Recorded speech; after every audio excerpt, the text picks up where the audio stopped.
Assalamualaikum warahmatullahi wabarakatuh. Salam sejahtera buat kita semua, Sobat PPATK. Alhamdulillah kita masih diberi kesempatan untuk berjumpa lagi ya, Sobat PPATK. Hari ini kita bincang-bincang dengan Pak Agus Sarjana. Maaf, saya ulang. Hari ini kita bertemu dengan Bapak Agus Sarjono, Sarjana Ekonomi. Beliau Ketua Badan Pengurus Daerah AFPA, Asosiasi Pedagang Valuta Asing DKI Jakarta. Dan sudah lama juga nih Pak Agus ya, menjabat sejak 2014 ya. Iya. Sampai sekarang itu berarti sudah 7 tahun Pak Agus. Selamat pagi Pak Agus, selamat datang di podcast PPATK Indonesia. Selamat pagi Bang Nasir, apa kabar semua Sobat PPATK? Alhamdulillah. Salam kenal semuanya. Semua kita ya Pak Agus dan Sobat PPATK. Sobat PPATK, pedagang valuta asing ini belakangan ya itu sudah cukup baik ya di dalam melakukan proses PMPJ ya, pengenalan prinsip mengenal pengguna jasa ya. Kalau dulu kan kita lihat banyak sekali pedagang valuta asing khususnya yang tidak berizin itu dimanfaatkan atau memanfaatkan diri sebagai pelaku kejahatan, katakanlah kasus Salim ya, kasus Bank Global, kemudian banyak kasus-kasus lain di kasus-kasus narkoba, itu juga banyak sarana pedagang valuta asing ini dimanfaatkan oleh pelaku kejahatan untuk melakukan kejahatannya dan melakukan pencucian uang. Pak Agus, ya, bagaimana industri ataupun perusahaan pedagang valuta asing ini? Banyak sekali Sobat PPATK yang belum mengenal ya sepak terjangnya dan kontribusinya buat masyarakat pedagang valuta asing ini. Silakan Pak Agus. Maksudnya sebenarnya kalau untuk pedagang valuta asing, apalagi dalam situasi pandemi saat ini, Pak, mungkin yang kita alami memang banyak kemunduran, artinya banyak yang tutup sebagian di begitu ya. Betul, karena banyak peraturan daerah yang menentukan ada penyekatan ataupun istilahnya PPKM dari level 1 sampai ke level 4. Banyak gedung-gedung yang tutup sehingga tidak ada turis asing yang datang, sehingga kita sebagai pedagang valuta asing memang sangat terpukul ya. Mungkin dalam situasi kondisi yang pada saat ini. Itulah. Jadi omsetnya itu signifikan dengan jumlah turisme ya Pak ya? Betul. Dengan turisme, kalau misalkan turisnya banyak yang datang, otomatis ya mungkin omsetnya juga akan lebih besar.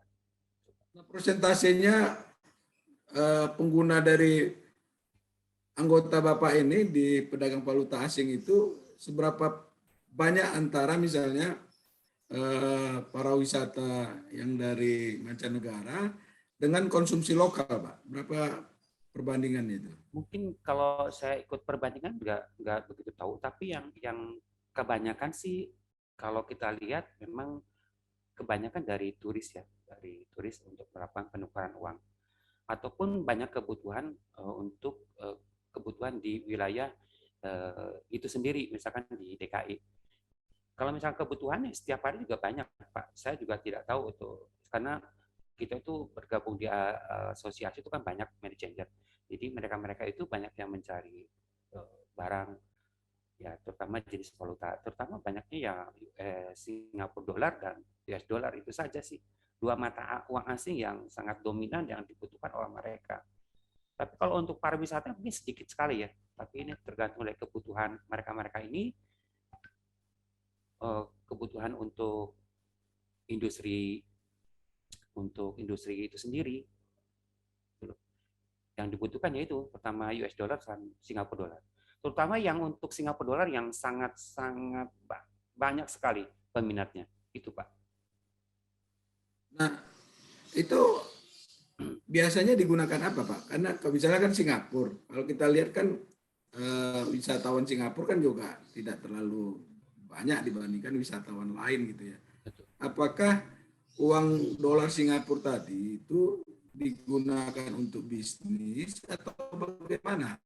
Karena ini saya lihat nih Pak ya, memang dari beberapa modus operandi pelaku kejahatan, bahkan juga banyak uang beredar di apa kita itu dominan Singapura. Dulu Singapura pernah mengeluarkan mata uang satu lembar tuh 10.000 Pak. Itu kan artinya kalau dia mau menyuap 10 miliar itu dilipat masuk ke kantong juga bisa lebih kan Pak kecil ya. Pak, lebih tipis. Jadi, tapi dengan pendekatan yang kita lakukan dengan otoritas di Singapura, akhirnya mata uang yang 10.000 itu dihapus. Kemudian juga kita minta supaya yang satu lembarnya harga 1.000 juga dihapus.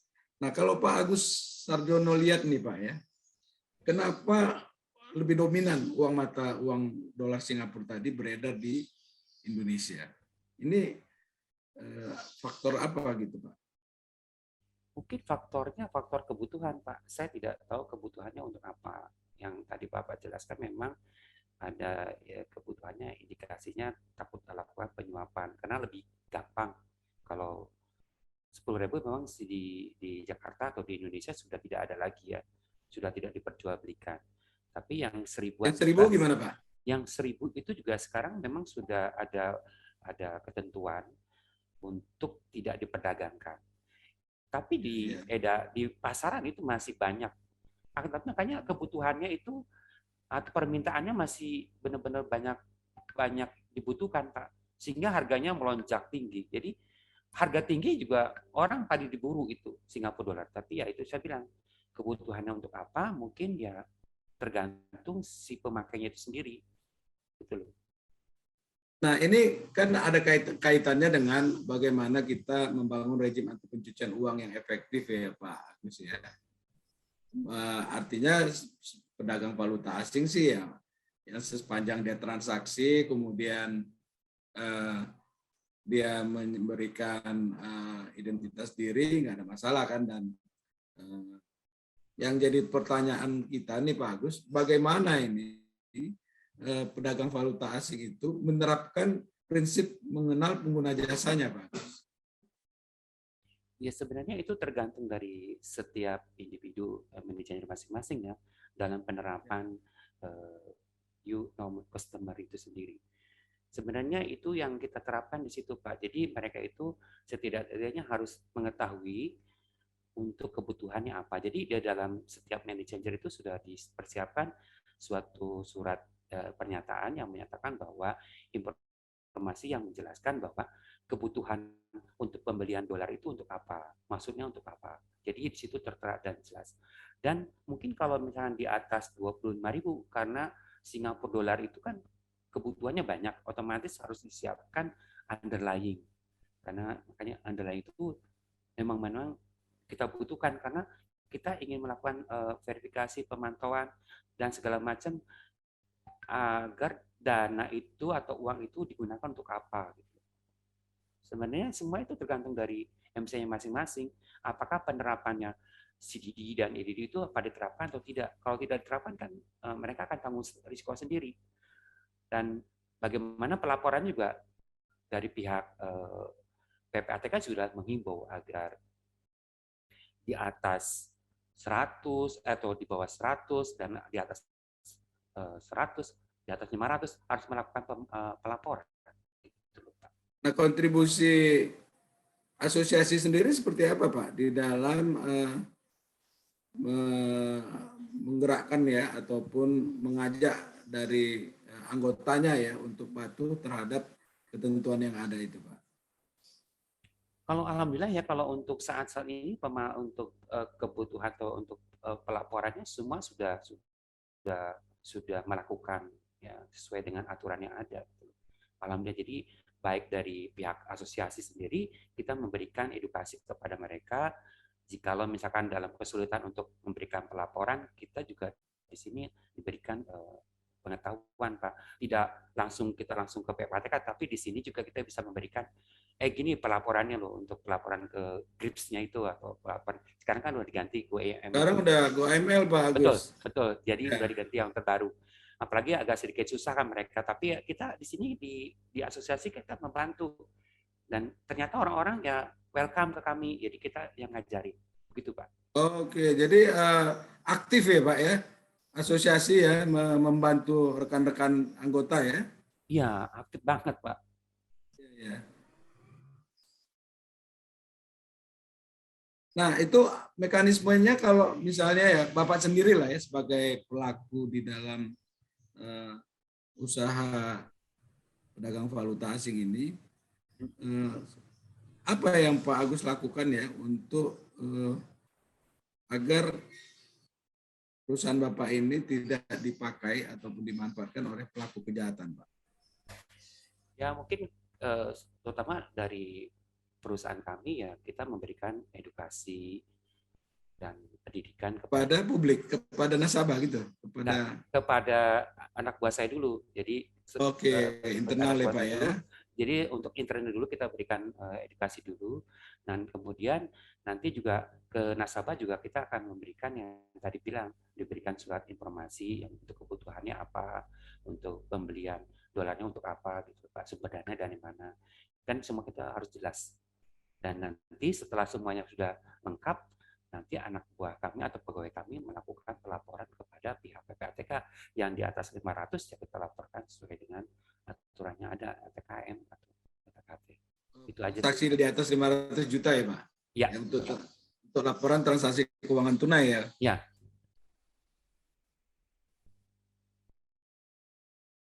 Nah ini dari pengalaman Pak Agus ya, seperti apa koordinasi yang Bapak bangun ya antara pedagang valuta asing dengan PPATK ketika ada menemukan nasabah yang mencurigakan tuh Pak? Kalau koordinasi begitu kan nggak bisa saya sebagai asosiasi itu, misalkan ada anggota kami yang kena tersandung dengan kasus ada kasus dengan pencucian uang ataupun sejenisnya ya. Tapi mungkin pihak yang MC itu akan melakukan suatu pendekatan kepada kami, bagaimana cara melakukan untuk pendekatan kepada pihak PPATK, dan saya jelaskan kepada mereka itu apakah di dalam pelaporannya sudah kamu laporkan mengenai transaksi itu sendiri, masalah kejadian itu sendiri. Jadi kita harus memberikan edukasi dulu kepada mereka, apakah dalam pelaporannya dia itu kepada pihak PPATK itu bagaimana gitu kan. Nah setelah itu nanti kita akan melakukan pendekatan kepada pihak PPATK. Sementara ini sih kami belum pernah melakukan pendekatan sama PPATK ya, yang biasa kita berjalan sendirinya saja gitu loh Pak. Oh, jadi belum ada interaksi selama ini Pak ya? Belum, cuman kalau untuk pendidikan dan edukasi dari pihak PPATK sudah ada, itu aja. Agus, ini kalau saya data ya Pak ya, ada 8 ini modus operandi penyalahgunaan pedagang valuta asing terkait dari berbagai kejahatannya, khususnya narkoba. Itu sebelum masuk ke sana Pak Agus, Bapak terpengaruh nggak ya dengan kan masih banyak juga tuh pedagang valuta asing yang tidak berizin Pak? Sebenarnya untuk sekarang ini untuk MC yang tidak berizin sudah kelihatan sudah tidak ada Pak, karena dari pihak asosiasi juga sudah mengimbau kepada teman-teman yang belum memiliki izin harus kita arahkan untuk membuat izin. Dan kami juga di asosiasi juga membantu mereka untuk masalah perizinan ke BI. Jadi kita tidak memungut biaya sebesar pun kepada mereka. Ayo kita bantu untuk membuat izin supaya kamu lebih enak dan lebih tenang, gitu Pak. Kalau misalkan mereka tidak mempunyai izin ya cuman kami mengarahkan saja, gitu loh Pak. Itu saja. Jadi memang sekarang ini udah relatif Berkurang. banyak yang berizin ya, meskipun Banyak kalau berizin. kita lihat di lapangan masih juga ada yang beroperasi yang tidak berizin gitu ya Pak ya. Jarang sekali Pak. Jarang sekali.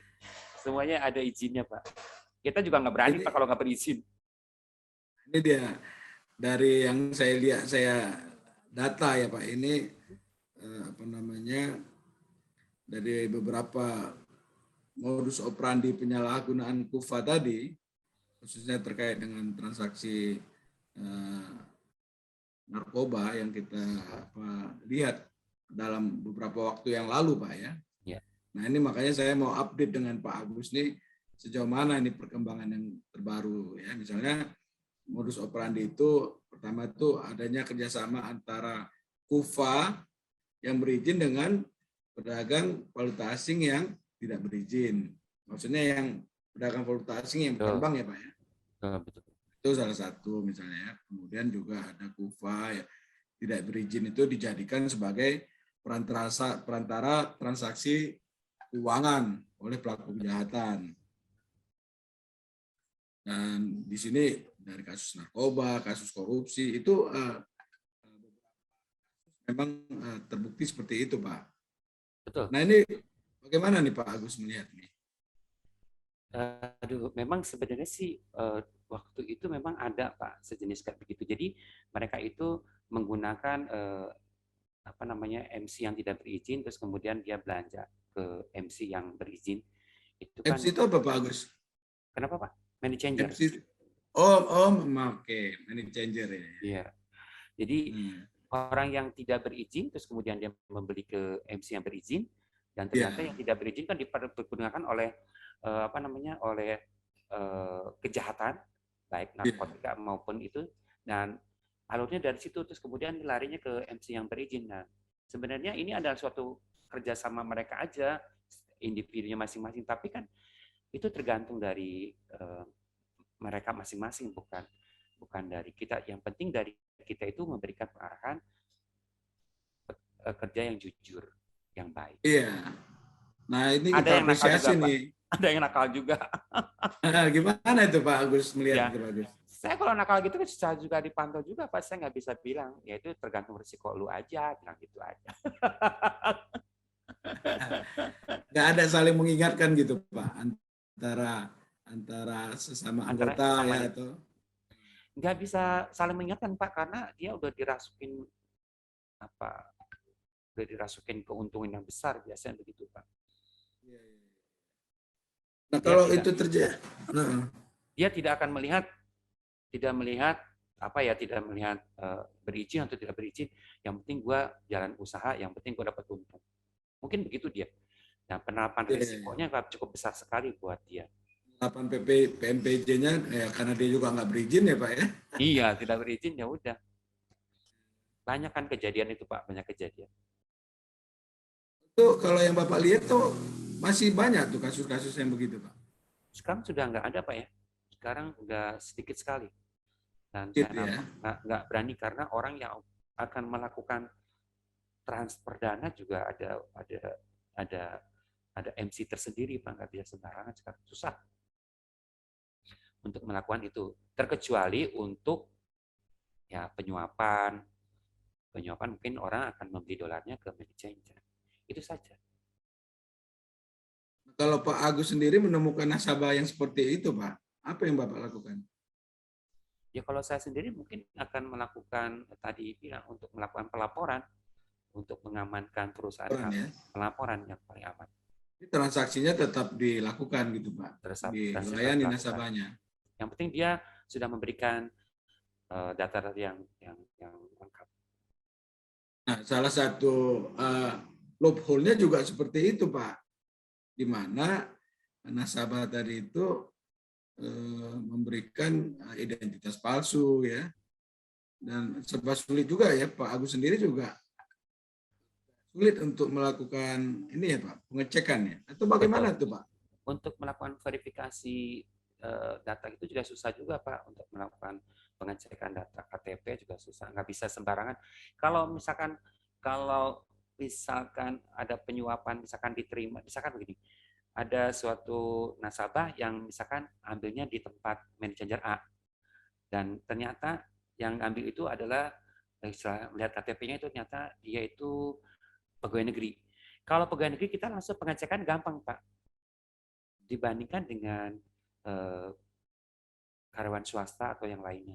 Kalau pegawai negeri udah kelihatan, nanti dia pasti cek sama kita langsung ketahuan. Maka kita langsung mereka harus melakukan pembatalan transaksi kalau melihat kejadian begitu. Dari mana Bapak bisa ngecek, Pak? Apa Pernah, alatnya? pernah saya ngelihat waktu itu, pernah ngelihat datanya, dilihat di apa ya, websitenya ada kok Pak.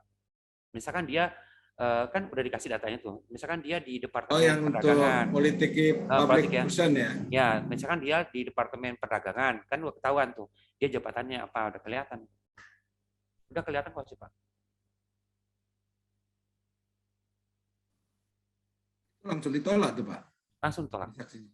Langsung tolak. Kan Karena kelihatan ini kelihatannya ada masalah pencucian uang ataupun dia masalah penyogokan gitu kelihatannya. asalnya misalnya penyuapan ya Pak ya, itu ada Iya, indikasi gitu, Bapak langsung tolak itu ya. tolak dong ya. Daripada ngerepotin kepada kita nanti semuanya. Benar-benar Pak Agus. Nah, lagi dari modus operandi yang ada itu Pak Agus, misalnya ya juga pedagang valuta asing itu menggunakan rekening pribadi lebih dari satu. Nah, ini masih banyak ini Bapak lihat nih modus-modus seperti itu. Kalau untuk rekening pribadi itu sekarang sudah tidak diperbolehkan Pak oleh Bank Indonesia. Jadi setiap MC itu tidak diperkenankan untuk menggunakan data rekening pribadinya komisaris ataupun direktur. Nanti akan dicabut izin usahanya. Tapi kalau di lapangan bagaimana Pak Agus lihat? Kalau di lapangan nggak ada Pak. Sekarang sudah nggak ada, jarang sekali orang menggunakan rekening pribadi. Rekening PT kebanyakan. Kemudian Pak Agus pernah nggak menemukan masalah ya ketika nasabah mau menukarkan uang atau membeli mata uang asing, kan Bapak tuh meminta identitas pribadi dari masing-masing nasabah yang ada. Nah ini sering nggak terjadi penolakan atau bahkan mereka malah marah Pak diminta identitas? Kalau untuk wilayah DKI Jakarta, alhamdulillah sudah edukasinya masyarakatnya sudah mengerti semua Pak. Jadi semua tidak ada penolakan yang mungkin kalau di wilayah yang lain mungkin banyak ya Pak ya. Tapi kalau di tempat saya sendiri sudah tidak ada penolakan begitu.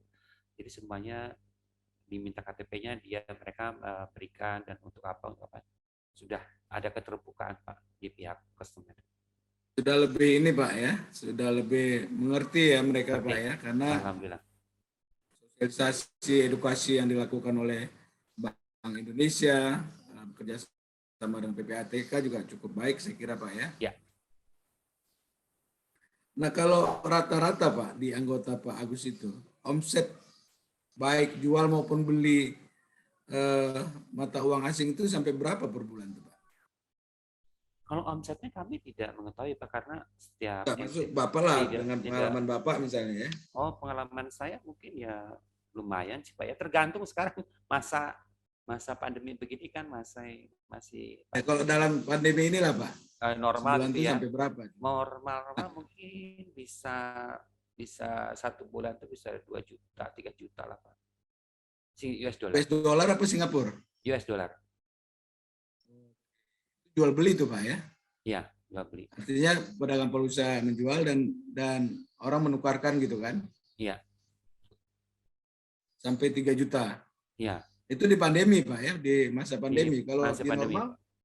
mungkin normal bisa 10 juta, bisa ya paling satu perusahaan tuh Pak? Satu perusahaan. Ya, tergantung perusahaannya Pak. Pak Agus lah ya. Tuh, ya lah, size-nya ya. Ya. Nah itu tadi Pak, saya kembali ke pertanyaan awal tadi ya. Biasanya itu orang sampai 10 juta di masa normal itu peruntukannya apa itu Pak? Ya itu kan harus dilihat karena ada gini Pak, tergantung dari pemain money changer itu sendiri, DMC sendiri ya. Kayak model kita, dagangnya itu sama-sama money changer. Sesama MC. Jadi tukar jual beli di antara pedagang gitu. Pedagang. Dan ada juga pedagang dengan konsumen. Nah, jadi dia reseller lagi gitu. Maksudnya Iya,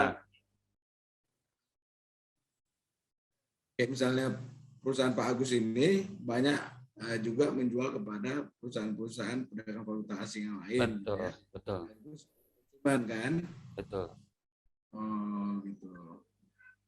Itulah yang omsetnya bisa sampai 10 Betul, juta betul. sebulan nih Pak ya. Kalau kan di form itu kan ditanya Pak peruntukannya, ya kan? Kalau Dari situ kan bisa. kalau sama MC kelihatan nggak terlalu banyak mendetail pertanyaan Pak, tapi tergantung MC yang pertama sekali yang transaksi dengan nasabahnya. Kalau sama MC hanya kan itu tidak diwajibkan untuk pelaporan. Oh, kalau sesama pedagang valuta asing ya, Iya, sama kualitas. itu sesama konsumen aja Pak. Iya, sama konsumen Pak. Nah kan dia sampai 10 juta misalnya Pak ya. Kalau kalau dia industri kan nggak menggunakan pedagang valuta asing kan, karena kan dia langsung lewat bank kan Pak, bank devisa gitu. Enggak, mungkin adalah mati 10 juta itu cicil Pak, tidak hanya langsung sekaligus 10 juta tidak. Jadi Iya mungkin iya dalam sebulan kan itu Pak ya. dalam sebulan gitu. Mungkin Ya. itu kan berbagai macam nasabah. Jadi kalau diglobalkan 10 juta misalkan gitu. Ya mungkin mereka kebutuhannya misalkan 500 buat kebutuhannya apa? Nah, itu Tergantung yang maksud kebutuhannya. sobat PPATK itu pengen tahu Pak kira-kira. Kebutuhan. eh, Karena itu dari pihak apa namanya yang pertama yang melakukan transaksi. Misalkan saya dengan transaksinya si A gitu ya. Nah, dengan nasabah ini dia harus tahu tujuannya untuk apa. Misalkan untuk kebutuhan pembelian bahan baku. Pembelian baku di pabriknya. Itu aja.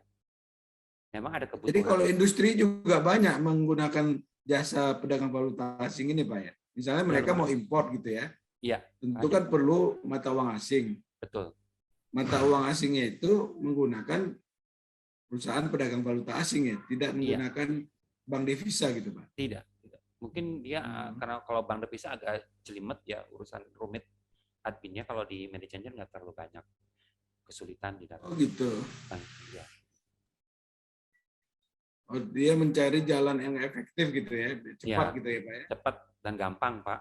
Kan kita harus, kalau prosedur bank kan agak lama, Pak, prosedur.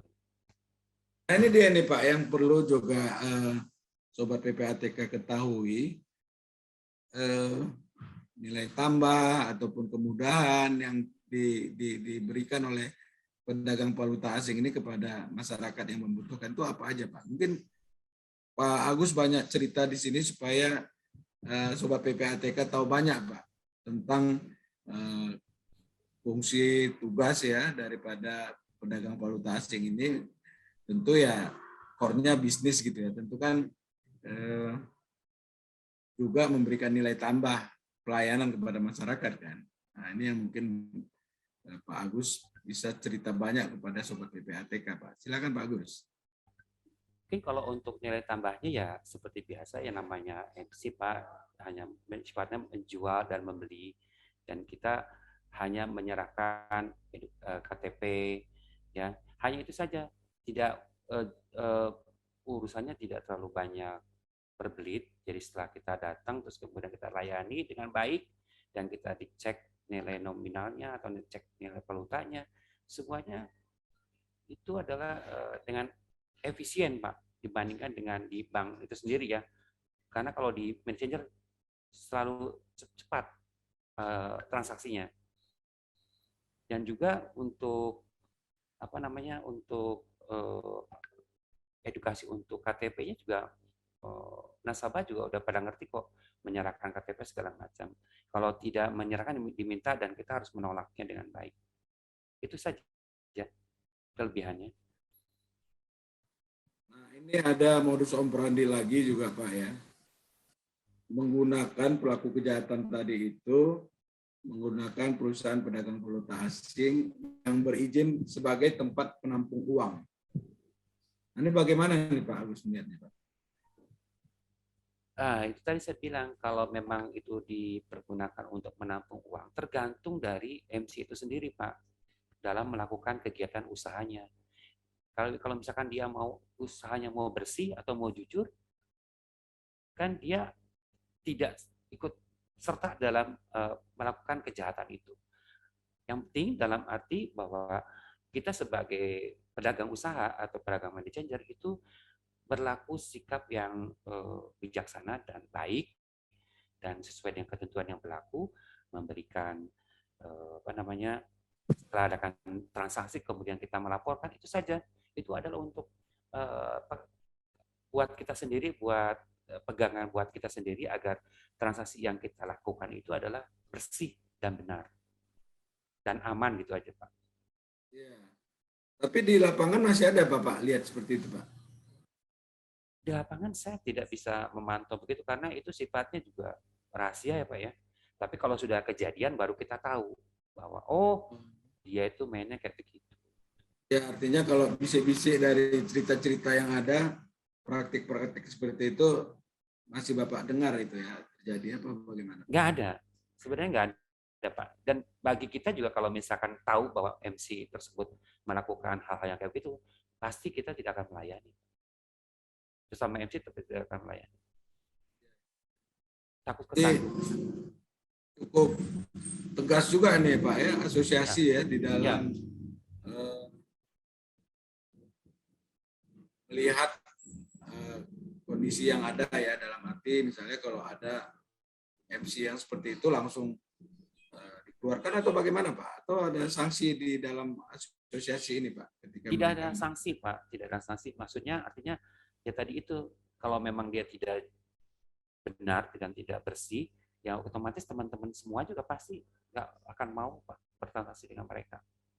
Itu jauh aja. Gitu Pak ya? Jauh, nggak mau. Jadi lebih pada sanksi moral Pak ya? Betul, moral. Kalau pendekatan persuasif sendiri dilakukan nggak Pak? Misalnya ya mencoba. Nggak ada Pak. Apakah dia itu sebagai anggota atau bukan, kan itu juga mempengaruhi juga. Kalau anggota mungkin saya pribadi akan melakukan pendekatan ke mereka, memberikan edukasi yang baik dan benar saja. Tapi kalau bukan anggota, saya mungkin tidak akan memberikan apa-apa. Itu aja.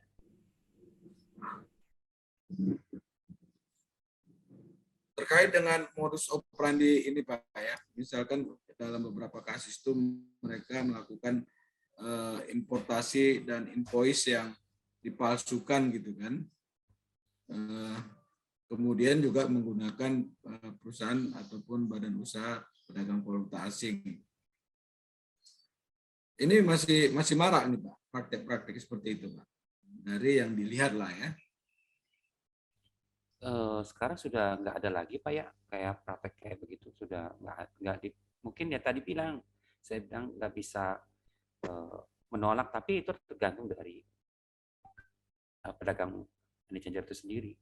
Kalau dia tidak hati-hati dan tidak melakukan suatu perbuatan yang benar, dan nanti akan membuat akibat buat dia sendiri. Bagus, sumbangsi real dari pedagang valuta asing ini buat pemerintah itu apa Pak? Tentu selain pajak yang dibayarkan ya. Ya mungkin dalam arti kita memberikan pelaporan Pak, pelaporan yang tadi saya sebutkan LTKM, PKT. Kan itu juga pasti kelihatan Pak. Sumber dananya, misalkan seseorang akan melakukan penyuapan, kan kita sudah melaporkan kepada pihak PATK, nanti pihak PATK akan melakukan analisa segala macam dan bisa ketahuan di situ. Ini aktif Pak ya, anggota aktif melakukan itu Pak ya. Alhamdulillah. Baik Sobat PPATK, cukup banyak informasi yang disampaikan oleh Pak Agus kepada kita ya. Semoga ini bermanfaat dan semoga juga rekan-rekan pedagang valuta asing usahanya lancar ya. Amin Pak, amin. Terima kasih. Sukses selalu buat pedagang valuta asing. Jumpa lagi kita di Jumatan. Jumpa PPATK Pekanan. Terima kasih. Sama saya M. Natsir Ponga. Terima kasih Bang Nasir.